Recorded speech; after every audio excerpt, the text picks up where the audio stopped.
যারা বলেন একা থাকার মধ্যে অনেক শান্তি, বিশ্বাস করেন আমার কাছে তো মনে হয় একা থাকার মধ্যে কোনো শান্তি নেই, বরং আমি যদি সবার সাথে মিলেমিশে থাকতাম, মানে জয়েন্ট ফ্যামিলিতে থাকতাম, তাহলে আরো বেশি ভালো থাকতাম। হ্যালো এভরিওয়ান, আসসালামু আলাইকুম। কি অবস্থা সবার? ঘুম থেকে উঠে দেখি ভালো একটা বৃষ্টি হচ্ছে। বৃষ্টি ঠিকই হয়, কিন্তু গরম কিন্তু একদমই কমতেছে না। সকালে কোনো রকম নাস্তা করে নিয়েছি। একা থাকলে আসলে একদমই রান্না করতে ভালো লাগে না, কিন্তু কি আর করার, পেট তো আর শুনে না আমার কথা। আমার যে রান্না করতে মন চায় না সে তো আর বুঝে না, তাই আমার রান্না করতে চলে আসতেই হয়। আমি যেহেতু সকালবেলা ঘুম থেকে উঠতে একটু লেট করেই উঠি, যার কারণে আমি যেহেতু দেরি করে সকালের খাবারটা খাই, তো দুপুরে খেতে খেতে আমার অলরেডি লেটই হয়ে যায়। ফ্রিজে কিছু পটল ছিল, পটল আর আলু ভাজি করব, তো ওইটাই কেটে নিলাম। সাথে হচ্ছে এখানে হেল্পিং হ্যান্ড পেঁয়াজ কেটে দিয়েছে, আর কাঁচামরিচের বটাগুলো ফেলে দিয়েছে, এগুলো এখন বক্সে করে রেখে দিব। কাঁচামরিচের কিন্তু এখন অনেক দাম। এমনি তো আমি সবসময় কাঁচামরিচ এভাবেই রাখি টিস্যু দিয়ে বক্স, আর এখন যেহেতু অনেক দাম তার জন্য একটু বেশি করে যত্ন করে রাখতেছি।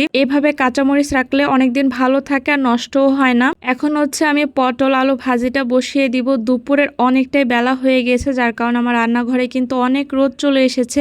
আজকে আমার ঠিক মতো রাতে ঘুম হয়নি। এমনিতে রাতে আজকে সায়ান কেন জানি বিরক্ত করতেছিল, বরাবর সে এরকম করে না, কিন্তু হঠাৎ করে কালকে রাতে অনেক কান্না করতেছিল। আবার আজকে সকাল 7টা বাজে সে ঘুমে থেকে উঠেছে। আবার ফেসবুকে হচ্ছে 7টার দিকে আমি একবার স্ক্রল করতেছিলাম, তখন দেখলাম অনেকের বাসায় নাকি ডাকাতি হয়েছে। যে নিউজটা শুনে আমার অনেক খারাপ লেগেছে, যার কারণে আজকে সকাল থেকে আমার মনটা অনেক খারাপ, আর ঘুম না হওয়ার কারণে শরীরটা আমার ভালো লাগতেছিল না। এদিকে হচ্ছে কথা বলতে বলতে আমি পটল আলুর ভাজিটাও করে ফেলেছি। আজকে দুপুরে রান্না বান্নার একদম শর্টকাট আয়োজন করেছি। পটল আলু দিয়ে ভাজি করেছি, সাথে হচ্ছে লাল শাক আর ডাল রান্না করেছি। একটা না কয়দিন মাংস খেতে একদমই আর ভালো লাগতেছিল না, এমনকি সকালবেলা আমি মুরগির মাংসই খেয়েছি, যার কারণে এখন ভাবলাম একটু ভর্তা ডাল ভাজি করি। ভর্তা তো করি নাই, মানে ভাজি করলাম আর ডাল আর শাক রান্না করেছিলাম। বিকালে সায়ানকে নিয়ে বের হয়েছিলাম, তারপর সায়ানের জন্য এই ক্যারট নুডলসটা আনা হয়েছিল। এটা একটা কোরিয়ান নুডলস। এর আগে আমি কোরিয়ান রামেনটা অনেক পছন্দ করতাম, ওইটা অনেক স্পাইসি ছিল, যার কারণে আমার কাছে খেতে অনেক ভালো লাগতো। কিন্তু কোরিয়ান যে ম্যাগি নুডলসটা ওইটা আমি এমনিই খেয়ে ফেলেছি। ওইটার হচ্ছে আমি মশলা রেখে দিয়েছিলাম এই ক্যারট নুডলসটা রান্না করার জন্য। এটা হচ্ছে গাজরের একটা ফ্লেভার বাচ্চাদের জন্য।